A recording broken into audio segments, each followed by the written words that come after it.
Hello বন্ধুরা, তোমরা সবাই কেমন আছো? আশা করি তোমরা সবাই খুব ভালো আছো। বন্ধুরা, আজকে আমি এমন এক জায়গায় নিয়ে যাব তোমাদেরকে, যেটা হয়তো অনেকেই জানে, আবার অনেকে হয়তো জানে না। যে মা দুর্গার যে 52 পিঠ আছে, তার মধ্যে 51 পিঠই সবাই জানে, আরেক পিঠ কিন্তু কেউ জানে না, অথবা প্রচার হয়নি বা কেউ জানেই না কোনো মতে। ঠিক আছে, তো দুর্গা মায়ের যে হাতের কবজিটা যেখানে পড়েছিল, সেটা আমাদের বীরভূম ডিস্ট্রিক্টের সদাইপুর থানার কচুজুড়ে। ঠিক আছে, তো সেই জায়গায় আমরা এসেছি আজকে। আজ পুরো জায়গাটা ঘুরে দেখাবো। যদি কেউ না দেখে থাকো তো ভিডিওটা শেষ পর্যন্ত দেখে যাবে।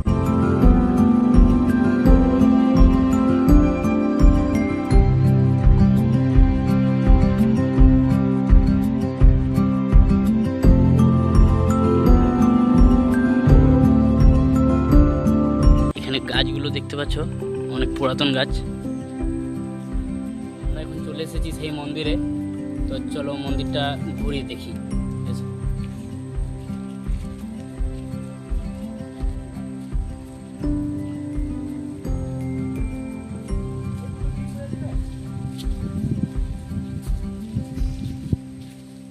এই সেই মায়ের মন্দির, যেখানে মায়ের হাতের কবজিটা পড়েছিল।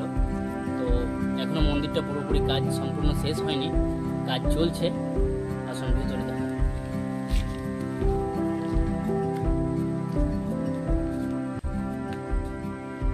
এই যে ভেতরটা দেখতে পাচ্ছ, তো এখানে এখনো কাজ চলছে।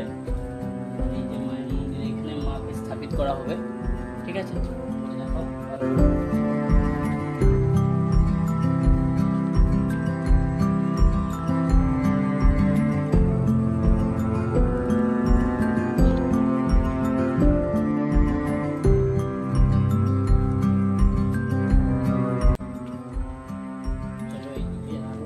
অনেক মন্দির আছে, দেখাই।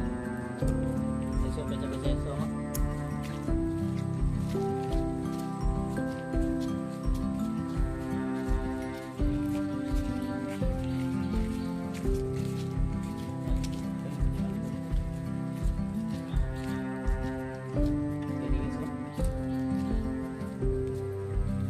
আষাঢ় মাসে এখানে মৎস্য খাওয়ানো হয় মায়ের মন্দিরে। যে আখড়া তৈরি হয়েছে দেখতে পাচ্ছ, দেখাও ভালো করে।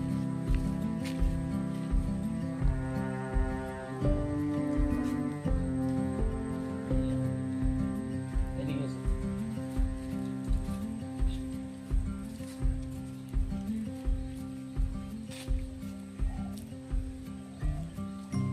আর এইটা অনেক একটা পুরাতন বাড়ি, প্রায় শেষ ধ্বংসাবস্থা, দেখতে পাচ্ছ।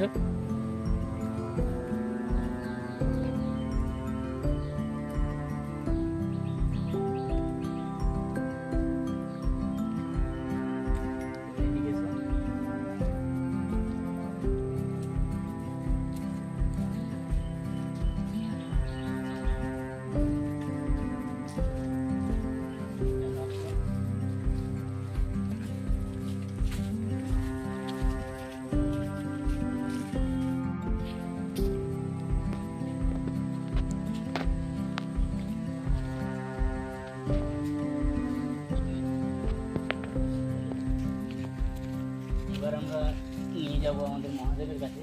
দেখো বাবু, মহাদেব কেমন বসে আছে। সবাই বলো হর হর মহাদেব।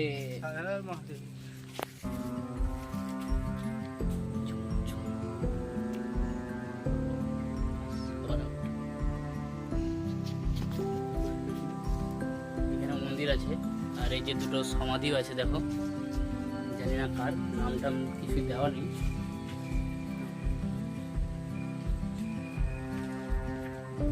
আর এদিকে শ্মশান আছে, দেখতে পাবে, এসব দেখাচ্ছি।